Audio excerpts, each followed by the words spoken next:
Pues muy buenos días a todos. Buenos días. Qué gozo es de verdad estar con vosotros, ¿eh? Es un privilegio poder disfrutar no solamente de compartir la palabra y la enseñanza, sino también de recibir las adoraciones que hacen los hermanos, hermanas, las oraciones. Eso llena el espíritu porque saben que amamos al mismo Padre y esto es una gozada, porque sabemos que estamos adorando al mismo Dios y esto trae un gozo al corazón que no tiene precio de nada, ¿no? Muchas gracias por ese amor que se nota. Estamos en Marcos y me ha tocado continuar con el capítulo 14,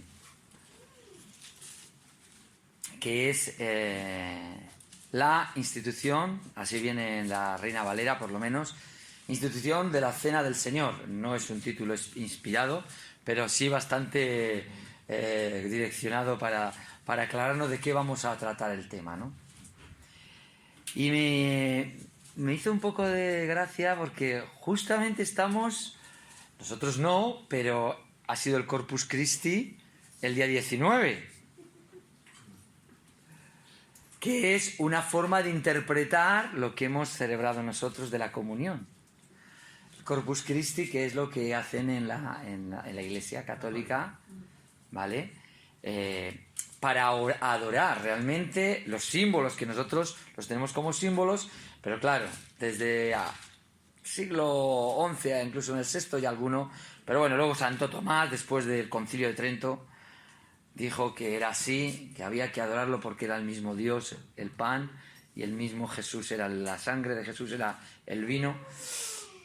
Pero era interesante, ¿no? Que algo que el Señor hizo lleva a distinta y multitud de posibles visiones y ha llevado a distintas visiones del tema. Así que vamos a tratar un tema que controlamos todos, yo creo, todos tenemos claro, venimos cada domingo a celebrar y a recordar por medio del pan y del vino a nuestro Señor Jesucristo y su sacrificio, recordar que va a volver, porque lo hacemos hasta que Él venga. Es decir, que hemos leído 1 Corintios 11 y yo creo que cuando ya lo leemos, aunque nos gusta seguir leyendo la Biblia, yo creo que a todos, ya lo tenemos de memoria y nunca lo hemos intentado memorizar, pero ya como las canciones ya se nos va quedando, ¿verdad? Así que tenemos en cuenta esto, que hay muchas personas que tienen distinta visión, vamos a tratarlo un poquito hoy, pero lo que sucedió, sucedió.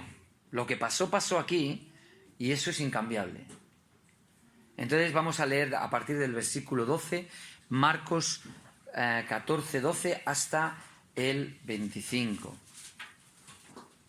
El primer día de la fiesta de los panes sin levadura, cuando sacrificaban el cordero de la Pascua, sus discípulos le dijeron: ¿dónde quieres que vayamos a preparar para que comas la Pascua? Y envió 2 de sus discípulos y le dijo: id a la ciudad y os saldrá al encuentro un hombre que lleva un cántaro de agua, seguidle. Y donde entre, decid al señor de la casa: el maestro dice, ¿dónde está el aposento donde he de comer la Pascua con mis discípulos? Y él os mostrará un gran aposento alto, ya dispuesto, preparad para nosotros allí. Fueron sus discípulos y entrando en la ciudad y hallaron como les había dicho y prepararon la Pascua. Vamos a parar aquí porque vamos a dividir el tema en la sección en 2 trozos, ¿vale? Primero, la Pascua. Era el día de la preparación. ¿Todos sabemos exactamente a qué día se refería? ¿Por qué tenían ese día de preparación? Si vamos a Éxodo, capítulo 12, y leemos el capítulo 12, tranquilamente luego en casa podéis hacerlo, veis de qué está hablando, la Pascua. Los judíos tenían que apartar un cordero que ya lo habían apartado, lo tenían que ir examinando, mirando que el cordero estuviese perfecto, ¿no? De esos corderitos como el de Nori. ¿Os acordáis del anuncio de Nori? No sé si lo conocéis. Pues el corderito de Nori, que era precioso. Ahí, un cordero perfecto. Y llegaba el día, ¿y qué hacían ese día? Que era lo que había pasado. Era el primer día de la fiesta, donde se degollaba al corderito de Nori. Y los judíos tenían que hacerlo ese día porque esa noche pasaría Dios a matar a todos los primogénitos que vivían en Egipto.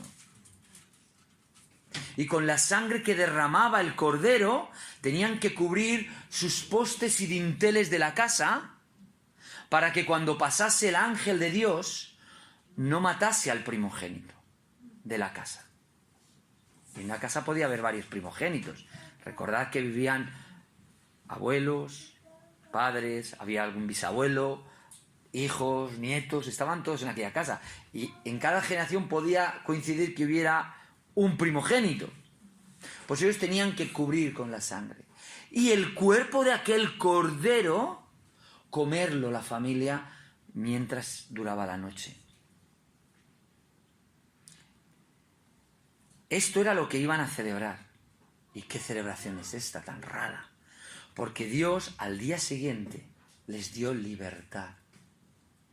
Perdonó a los primogénitos de sus hijos, a cada primogénito de las casas, les perdonó la vida al ver la sangre. Y al mismo tiempo destruyó a todos los primogénitos de aquellos que no habían obedecido al mandato. No era un acto de fe. Es decir, no creáis que todo el que puso la sangre en el dintel lo hizo con fe. No. Algunos por miedo, otros porque el padre o el abuelo sí tenía fe en lo que había dicho Moisés de parte de Dios y lo hizo. Porque luego en el desierto sabéis que muchos de ellos no creían en nada y querían volverse de Dios de nuevo a sus ídolos, a sus cebollas, decían, las ollas de cebolla.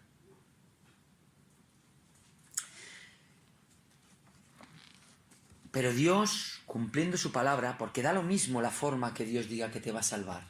Si Él dice que te va a salvar de esa forma, hazle caso. Esa era la forma. Pinta tu puerta desde el dintel hasta los marcos, píntalos de sangre. Con la sangre de ese cordero y cómete ese cordero. Qué raro. Pero Dios cumplió su palabra porque era lo que Dios quería. A ver hasta dónde llega. En el desierto sabemos que después levantó una serpiente. Una serpiente. ¿Qué hacía? La serpiente no hacía nada. Pero el obedecer al mandato de Dios sí hace. Y aquel que miraba a la serpiente, dice, era curado de la mordedura de las serpientes. Entonces, ¿qué importa? ¿Qué es lo que verdaderamente importa en cuanto a la salvación? No lo que piensas tú, no lo que pienso yo, no lo que piensa la Santa Madre Iglesia, no lo que piense cualquier secta o cualquier denominación protestante o evangélica o lo que tú quieras. No importa esto. La manera de salvarse uno, lo que verdaderamente nos tiene que importar es cómo Dios dice que yo llegaré a buen puerto. Cómo Él ha preparado para que yo, creyendo, depositando mi confianza en lo que Él ha dicho, esto sí funciona. ¿Entendéis? Yo puedo filosofar sobre cuál es la mejor manera de, pero lo que importa es lo que Dios ha dicho que funciona. ¿Entendéis? Hay muchas formas. Erickson, cuando le preguntaron, señor Erickson, a usted ha hecho 1000 bombillas para llegar a encontrar la bombilla. Y él dijo, no, yo no he encontrado la bombilla. Yo he aprendido a hacer 999 formas de cómo no se hace una bombilla. Hasta que dio con la que se tenía que hacer. Y nosotros tenemos que hallar la forma en la que Dios dice, ¿para qué? Para agarrarnos a esta forma. Así, aquí estaban celebrando la Pascua y esto es lo que simbolizaba la Pascua. Salvación. Era salvación. Perdón de pecados. No pasar contra el pecado, sino pasar por alto el pecado de todos ellos. No porque fueran mejores que los egipcios. No nos equivoquemos. Israel no es mejor que nadie, sino por amor. Por pura placer de Dios. Porque Dios decidió que era así, ¿y quién puede decirle lo contrario? si Él es Dios. No somos mejores que los de fuera, ni de los que no creen en nada. No somos mejores. No somos mejores ni los de esa religión, ni de los de esta otra, ni los de esta. No somos mejores. Simplemente hemos hallado la fórmula que Dios ha dado para nuestra salvación, que es la correcta. Ellos iban a celebrar la Pascua y esto es lo que simbolizaba. Lo llamaban la fiesta de los panes sin levadura, porque a partir de esa noche empezaban 7 días de comer pan sin levadura, porque salieron tan rápido de Egipto que no dio tiempo a hacer la levadura. No es como hoy, yo soy panadero, trabajo en una panadería y es muy fácil la levadura. Yo abro el frigorífico y tengo levadura, ya está. Pero si a mí me tocara hacer levadura, como se hacía antiguamente, no hace mucho, cuando no existían tantos químicos, ¿qué hacíamos? Pues teníamos que dejar la masa madre. La teníamos que dejarse pudrir. Por eso la levadura siempre es símbolo de pecado. Y lo que hace esa levadura es que corrompe el pan.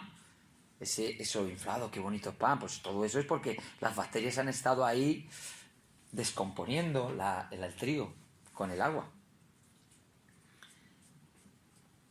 Y era así, sin levadura, y el sacrificio se hacía. ¿Y dónde iban a prepararlo? Pues ellos en un sitio concreto que el Señor sabía. Nadie sabía ese sitio, pero el Señor sí. Les dio instrucciones. Y ellos hallaron tal cual les había dicho. Oye, que no falló nada. Vais a ver a ese Señor, le seguís, entráis, le decís, y allí estará el sitio. Y nadie se opuso. ¿Entendéis? ¿Cuántos querrían participar de la Pascua? ¿Cuántos no tendrían sitio en Jerusalén para hacer la Pascua en Jerusalén en ese momento? Estaba plagado, estaba lleno. Solo tenemos que ver a Pablo el día de Pentecostés cómo estaba Jerusalén llena de gente. Y si en Pentecostés estaba así, imaginaos en la Pascua, que era una de las fiestas donde había que ir, de todos los sitios. Así que lo increíble es que el maestro sabía todo lo que había que hacer. Hay veces en la vida que no sabemos, que no tenemos el paso siguiente, pero él sí, él conoce todas las cosas. Él sabe cuál es lo mejor para nosotros. Él sabe el lugar donde hemos de ir. Hay una canción que donde Él me mande yo iré. No lo que quiera ser ni donde quiera ir. ¿Conocéis esta canción? Mas ¿quién soy yo, Señor, mi camino a elegir? Pero Él sí sabe el camino. Y lo sabe para cada uno de nosotros. Estamos aquí y algunos de nosotros no pensaríamos jamás que estaríamos aquí. Alguien me ha preguntado antes que de dónde era por mi apellido, por mi nombre. Y yo, ¿quién me iba a decir a mí que yo iba a estar, no solo en Cieza, viviendo, casado, con hijos, que iba a estar aquí en Murcia, en una iglesia, con tantos hermanos de tantos sitios distintos? ¿Qué pintáis todos aquí? ¿Cómo he llegado aquí? El Señor y sus planes. El Señor y sus planes, hermanos, hermanas. Nos superan.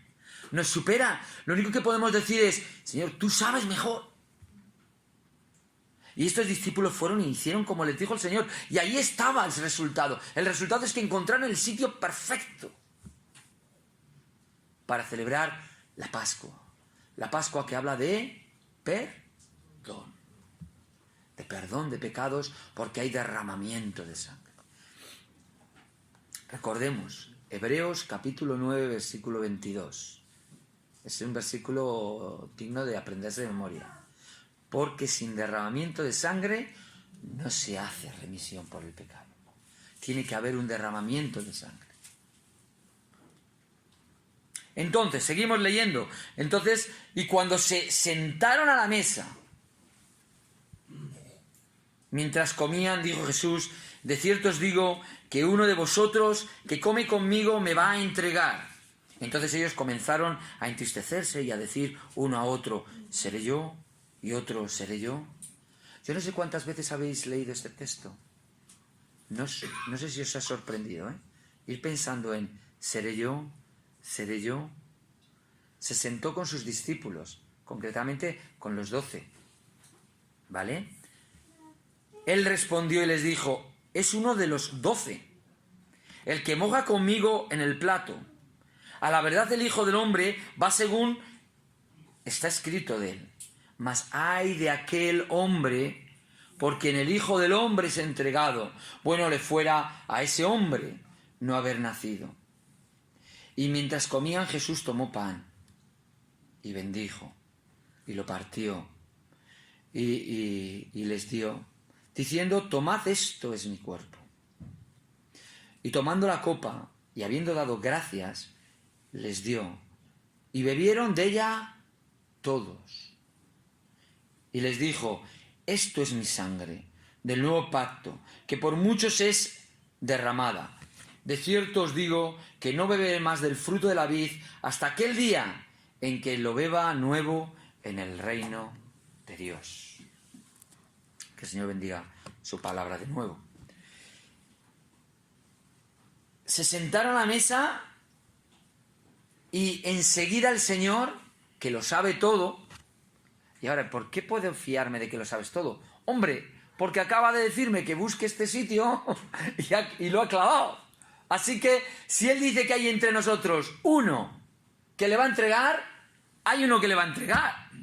¿Entendéis? El Señor afirma su palabra. En Marcos es muy importante. Yo no sé lo que habéis ido viendo hasta ahora bien, pero si vais viendo en Marcos, que es un libro, un evangelio de acción, de muchos milagros, oye, que tiene un peso en la predicación de la palabra más que en otros.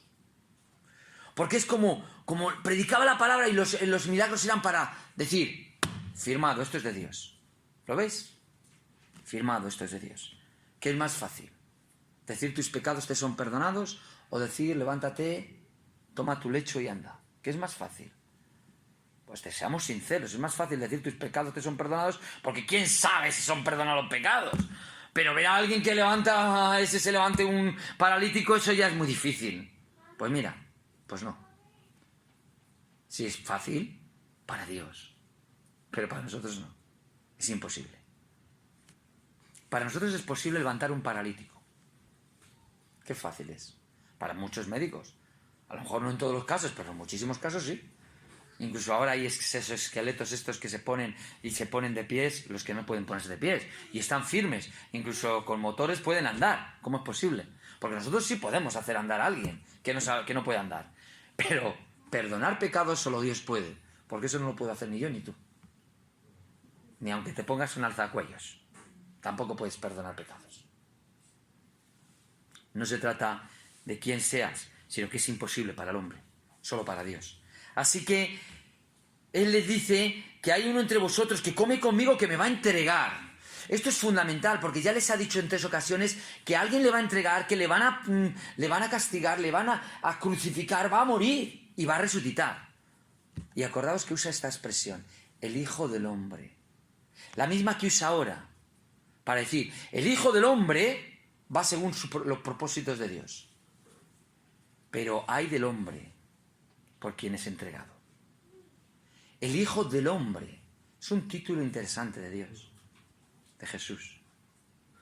Es un título que nos sorprende que haya 88 veces en los evangelios, mientras que Hijo de Dios solo hay unos 40 y tantos. 44 creo que son, 45. Mesías 5 veces. Y todos en el evangelio de Juan.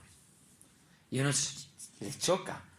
¿Cómo es posible que es tan importante ver en este hombre? Porque recordemos que Cristo es hombre. Y como hombre, un hombre puede entregarlo. Yo no puedo desbaratar los planes de Dios. Pero un simple hombre sí puede entregar al Hijo de Dios. Porque el Hijo de Dios se ha hecho el Hijo del Hombre. Desde el principio del Evangelio aparece como el Hijo del Hombre. Cuando le dicen eso, ¿tú quién eres para que veáis que? No dice el Cristo, no dice el Hijo de Dios. Dice para que sepáis que el Hijo del Hombre tiene potestad en la tierra para perdonar pecados. Que ha venido a eso. Y están comiendo la Pascua. Y Él ya les vuelve a decir que aquí está, dentro de nuestro grupo, el que va a entregarme. Y lo que os he dicho en este versículo 19, ¿No os parece interesante a veces cuando leemos esto y hombres como Pedro, como Juan, como Jacobo, decían, seré yo? Uno dice, pero hombre, tú sabrás si le vas a entregar. Pero ellos decían todos, tenían miedo porque no estaban. Ellos sabían que si estaban ahí, habían llegado esos 3 años hasta ese momento, hasta esa Pascua, había sido por la misericordia de Dios. Había sido por la misericordia de a quien yo reconozco que es Dios hecho hombre. Y eso es complicado, para un judío, decir, un hombre de la edad de Pedro, más o menos, o de la edad de Andrés, o de Jacobo, ahí está. No es un mero hombre, es Dios hecho hombre. Estaban convencidos. Y ellos no se fiaban. ¿Por qué? Porque la Pascua les recordaba que son pecadores y que necesitan la misericordia de Dios para el perdón de pecados, la sangre de un cordero. Y ahora dicen, ¿y quién me dice que no soy yo? Si tú estás diciendo que hay uno entre nosotros, yo no quiero ser.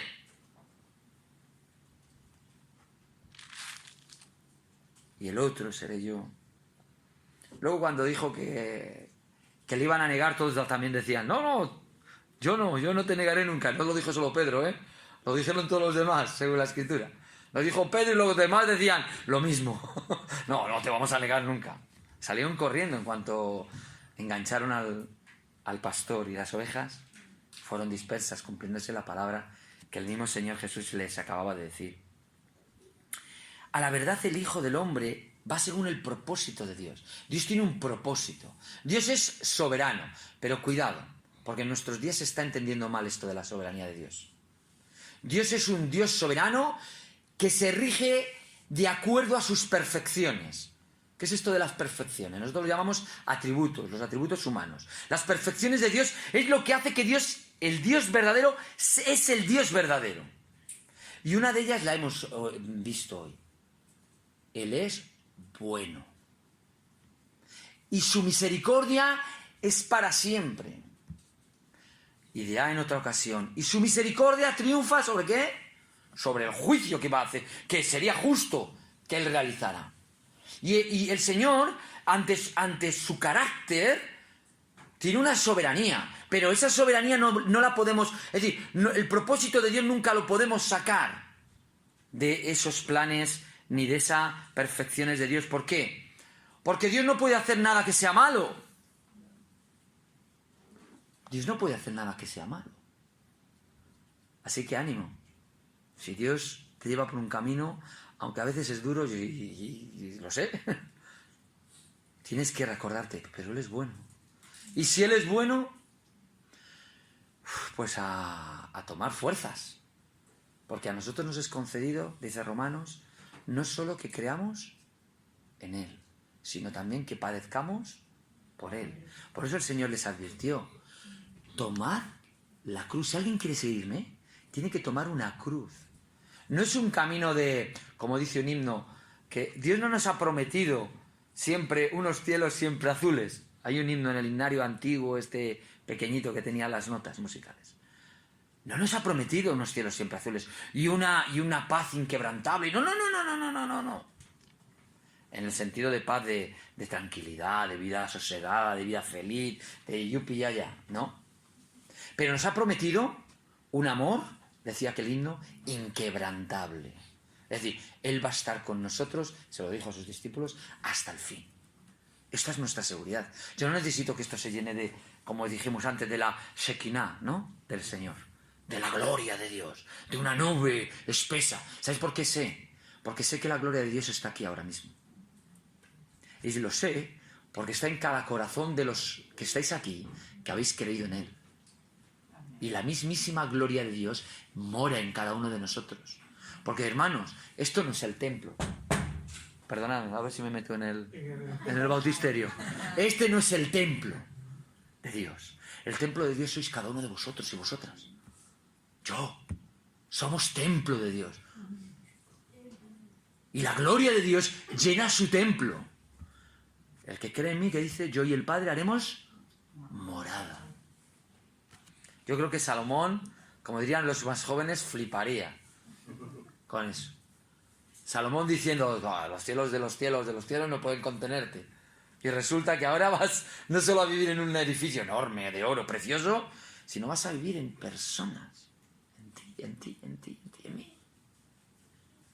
Y no solo en personas que no estamos recubiertas de oro. Más bien lo contrario, de mucha basura, mucho estiércol, mucha suciedad, mucha podrida llaga que nos cubre desde la punta del pie hasta la coronilla. Pero Él hace posible, porque su amor triunfa sobre cualquier juicio.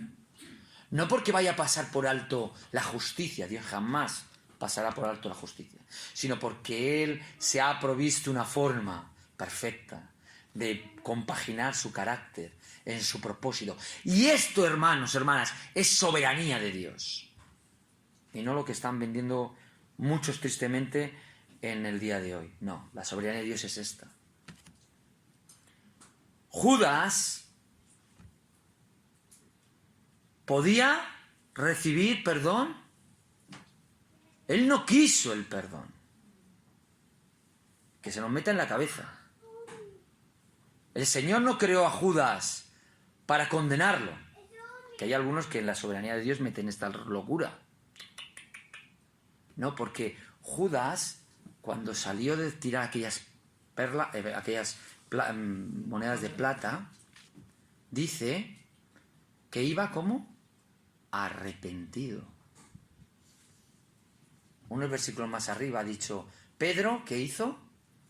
Arrepentido. Uno lloraba desconsolado y otro, en su arrepentimiento, ¿qué hizo? Se ahorcó. Que por ahorcarte no te vas al infierno, hermanos, hermanas.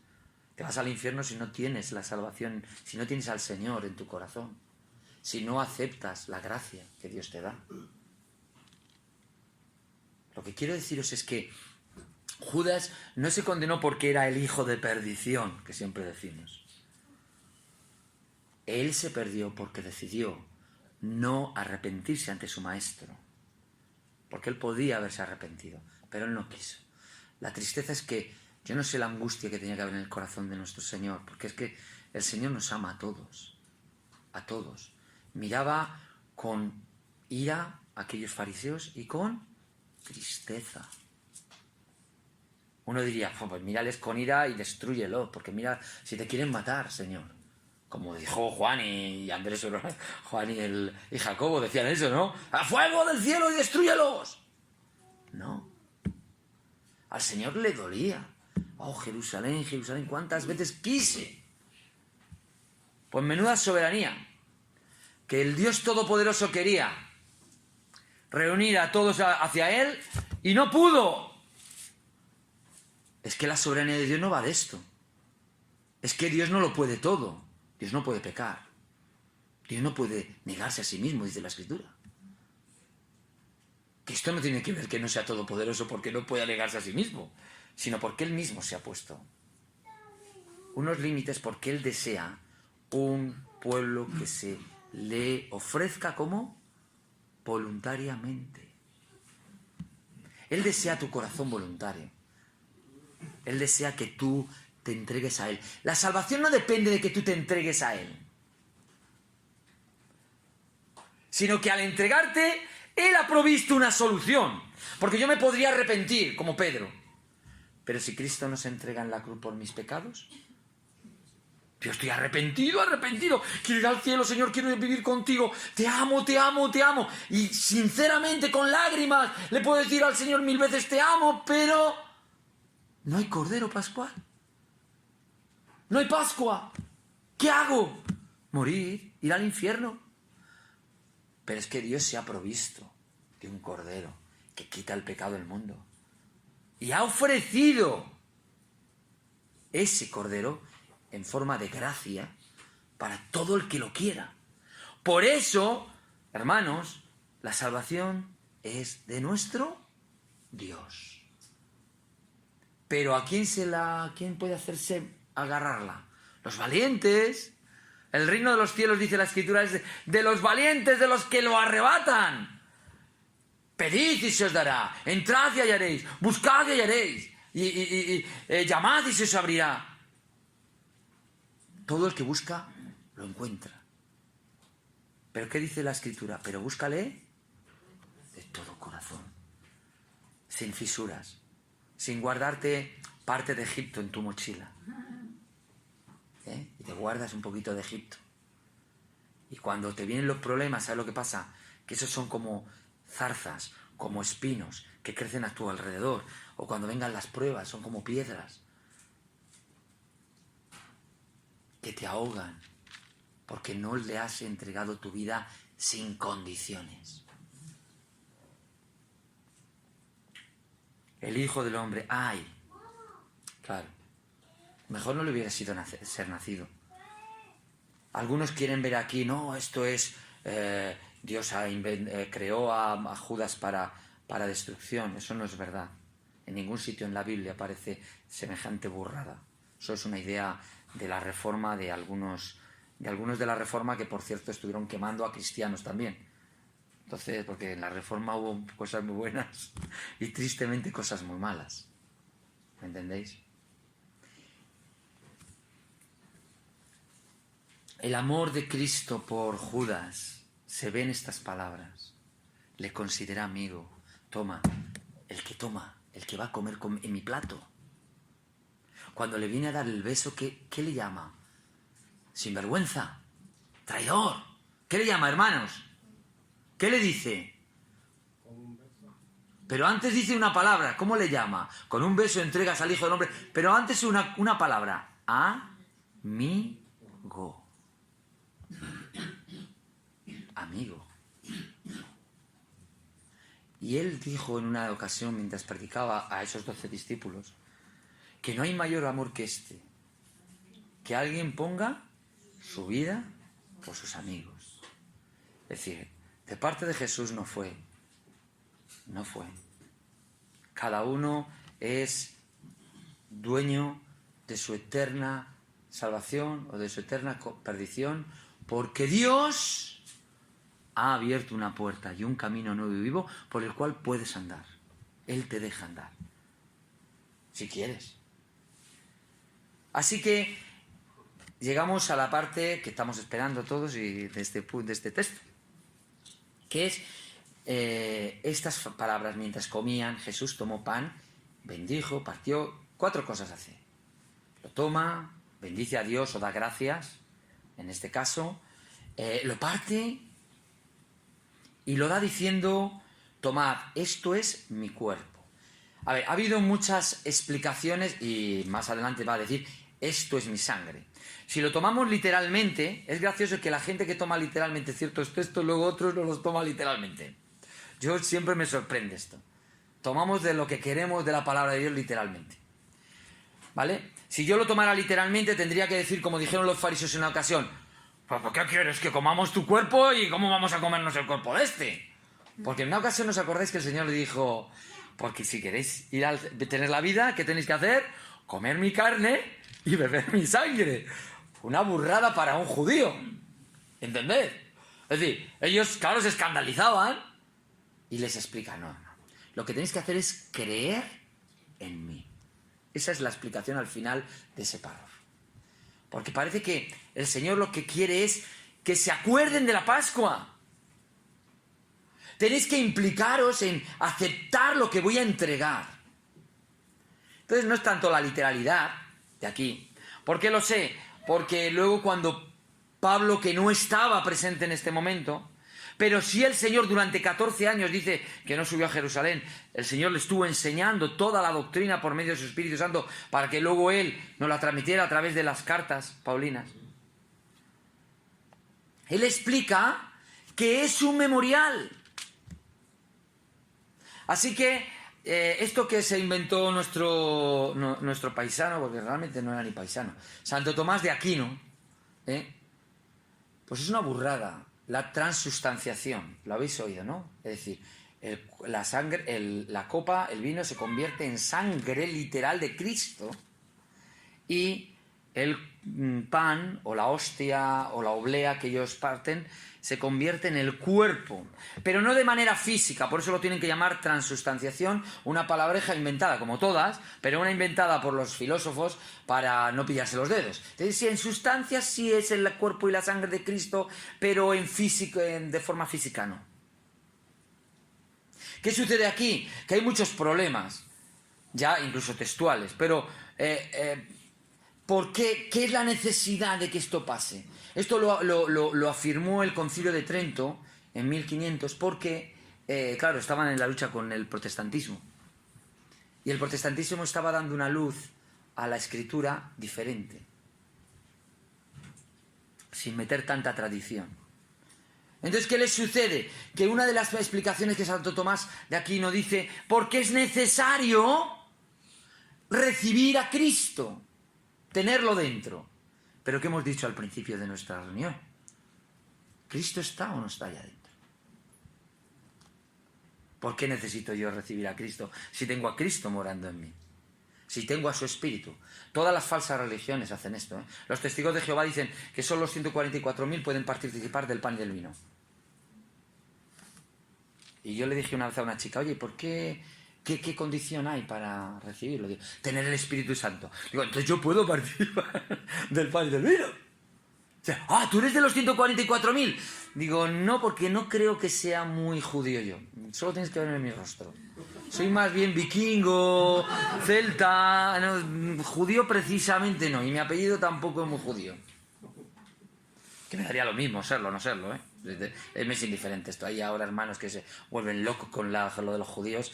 Tienen que tener cuidado de no judaizarse. Eso sí. Pero lo que quiero decir es que todos quieren recibir a Cristo. Pero si lo tenemos. Yo no necesito recibir a Cristo. Yo no he venido aquí hoy a adorar al Señor, a tomar del pan y vino para recibir a Cristo, sino para recordar que mi Señor ha pagado por mis pecados, que Él mora en mí, que va a volver, y que para hacer esto, para poder hacer esto en un ser como yo pecador, tuvo que entregar su cuerpo y derramar su sangre. Y esto es lo que me convierte no en una persona buena.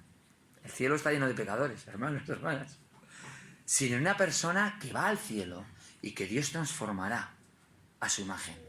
Yo no sé cómo lo va a hacer.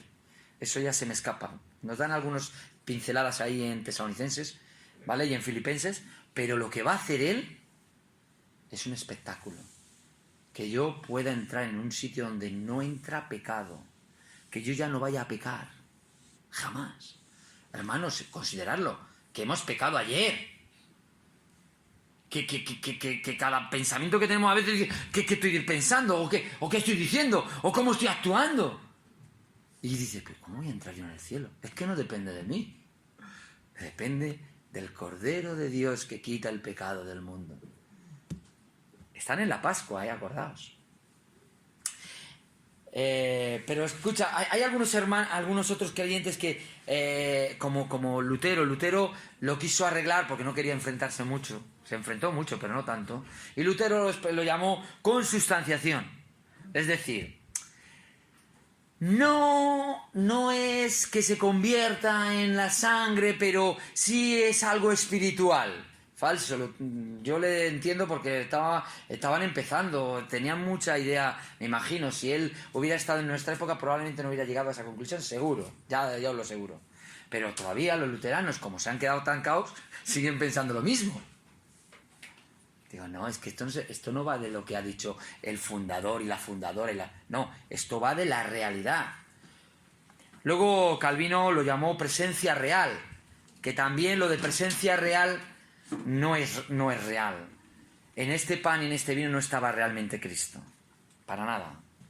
Así que, señor Calvino, tampoco, no atinaste. Lo peor es que los que le siguen, los calvinistas siguen pensando que es así. Ese es el problema. La mayoría de los creyentes, ya en épocas también de Lutero y de Calvino, piensan que es algo simbólico, que es una presencia simbólica o de memorial, en la que solamente es un rito porque se repite, en el cual recordamos lo que sucede, que el cuerpo fue entregado por nosotros en la cruz, que la sangre fue derramada y que el vino y el pan nos habla de esto, nos habla de paz, nos habla de reconciliación. Venid conmigo un momentín a Génesis.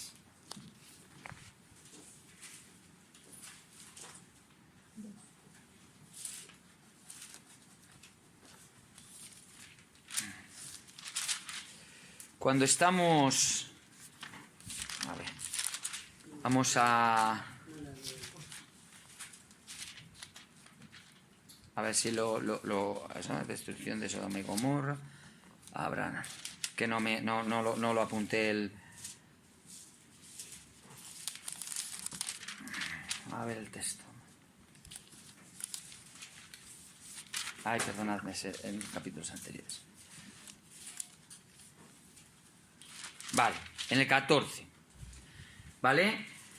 A partir del 17 tenemos a Melquisedec, ¿vale? Cuando volvían de la derrota de Kedorlaomer y de los reyes que con él estaban, salió el rey de Sodoma a recibir en el valle de Sabe, que es el valle del rey. Entonces Melquisedec, rey de Salem y sacerdote del Dios Altísimo, sacó pan y vino y le bendijo diciendo: bendito sea Abraham del Dios Altísimo, creador de los cielos y de la tierra, y bendito sea el Dios Altísimo, que entregó sus enemigos en tu mano, y le dio a Abraham los diezmos de todo. El rey de Sodoma quiere también agasajarle y que se quede con cosas, ¿vale? Pero quería haceros ver este punto en cuanto a que el sacerdote, ¿qué le presenta? Pan y vino. Son símbolos muy sencillos. No había nada especial en aquel pan y en aquel vino. Pero sí nos habla de cómo un sacerdote presenta a quien quiere bendecir, porque recordemos, el mayor siempre bendice al menor. ¿Quién era mayor? Un judío te diría: Abraham. El Señor les tiene que decir: no, Melquisedec era mayor. Estamos de acuerdo, ¿no? Él era el que bendecía. Y siempre dice la Escritura: el que bendice es mayor. Y el sacerdote, el sumo sacerdote el sacerdote Melquisedec, es el que ofrece a quien va a bendecir pan y vino. Y así tenemos a Cristo en la última cena, con la Pascua de trasfondo. Él, a los que quiere bendecir, ¿qué símbolo les doy? ¿Qué símbolo les doy? Pues no es de extrañar que el nuevo rey de Salem, que es Jesús, el nuevo sacerdote, según el orden de ¿quién? De Melquisedec, que es Jesús, él se le ocurra bendecir como bendijo a Abraham por medio del sacerdote aquel Melquisedec. Y el nuevo sacerdote le bendice dándoles un rito, un símbolo, para que lo repitan. Para que se acuerden de quién, no ya de un sacerdote sencillo, sino del mismo Hijo del Hombre. Y como dice al principio del Evangelio, que lo han dicho por ahí, el Evangelio de Marcos dice: este es el Evangelio del Hijo de Dios. Este es el principio. Y tenemos a Cristo que nos quiere dar un símbolo para que lo recordemos. ¿Cuántos son los que reciben o pueden recibir la sangre de Cristo derramada por ellos? Pues según la Pascua, que es lo que está el trasfondo, todo el que mataba al cordero.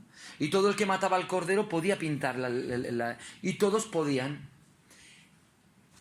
En Marcos hemos leído que por muchos es derramada. Y como hay algunos que pretenden jugar entre la literalidad algunas veces y otras no, dicen: pues entonces la sangre de Cristo no es derramada para todos. Pero va Lucas, ¿y qué dice Lucas en este mismo contexto? Pues Lucas dice: por vosotros es derramada. Entonces, si es por muchos, yo ya no me excluyo porque yo no estaba sentado en aquella mesa. No. Es la forma en la que el Señor está diciendo: si tú, igual que estás celebrando la Pascua, quieres creer en mí y aceptarme y decidir tu vida que no vale sin mí, que no vale sin el Dios Todopoderoso, que aunque quieras agradarme no me agradas, que tienes pecado, que necesitas cambiar. Entonces puedes venir a mí porque por ti yo derramo la sangre. Es una voluntariedad, otra vez la soberanía de Dios. Dios no ha hecho a nadie especial para ir al cielo y a alguien no especial para no ir al cielo.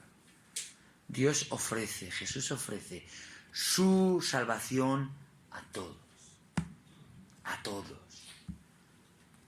Habrá Judas que no quieran aceptar, habrá faraones, habrá Esaú que menospreciarán, lo que tú quieras. Pero si tú de corazón quieres decidir, porque aquel cuerpo que fue entregado de verdad, no el pan que hemos tomado, el cuerpo que hace 2000 años casi, fue entregado por ti. El cuerpo del Emanuel, de Dios hecho hombre. Y la sangre del Hijo de Dios, del Hijo de Dios hecho hombre, derramada, puede perdonar pecados. Porque la sangre de los machos cabríos y de la Pascua, estamos en el contexto de la Pascua, no pueden limpiar vuestros pecados, hermanos, hermanas, dice el libro de los Hebreos. Pero mayor es la sangre de Cristo. ¿Por qué? Porque esa sí puede limpiar todos tus pecados. Y a lo mejor no lo ves. Señor, yo me he entregado a Cristo, pero no veo que haya limpiado todos mis pecados. Paciencia, porque el Señor en su soberanía, y ahora sí puedo decir, como dice Romanos, ha planificado que los que se entreguen a Él, lo ha planificado esto, totalmente, los va a glorificar. Si tú quieres llegar a la gloria, si tú quieres tener una relación con Cristo, Él ha prometido, entra por la puerta estrecha. Entra, acepta que Cristo, que yo voy a pagar en la cruz. La Pascua que estaban celebrando miraba al pasado hacia ese día, ¿os acordáis, no? Pero lo que Cristo les está diciendo es, ahora mirad al futuro. Yo ahora todavía no, pero es que en breve, era aquel día siguiente, iba a pagar por sus pecados. Es un contexto, una fuerza emocional, una carga emocional que nos tiene que animar a saber que Jesús estaba determinado para salvarnos. Os voy a dejar con un salmo que nunca me dijo algunas cosas, porque es un salmo que siempre en los campamentos, para que se duerman los niños, les decimos cuando tienen miedo y eso, en paz me acostaré y así mismo dormiré, porque solo tú, Jehová, me haces. Amén. Entonces el Salmo 4, siempre lo pensé así, ¿no? Y siempre digo, qué hermoso. Son de esos salmos que te aprendes de memoria, ¿no? Pero hay un texto, y con esto os voy a dejar el 6, versículo 6. Un poquito antes dice, ha dicho, temblad y no pequéis, meditad en vuestro corazón estando en vuestra cama y callad, ofreced sacrificios de justicia y confiad. Fíjate, no sacrificios de animales, que sería lo normal que lo hubieran dicho. No, dice de justicia. Y confiad en Dios. Muchos son los que dicen, ¿quién nos mostrará el bien? Alza sobre nosotros, oh Jehová, la luz de tu rostro. Tú diste alegría a mi corazón, mayor que la de ellos cuando abundaba su grano y su mosto. Sabéis, a mí la alegría que Dios me ha dado no depende si yo vengo a comulgar o no vengo a comulgar. No porque abunde el grano y el mosto, no porque lo haga transustanciado en espiritualizado, como diría Lutero o Calvino o quien le dé la gana, me da lo mismo. No. Sino porque yo tengo mayor alegría porque le tenemos a Él y hemos confiado en Él.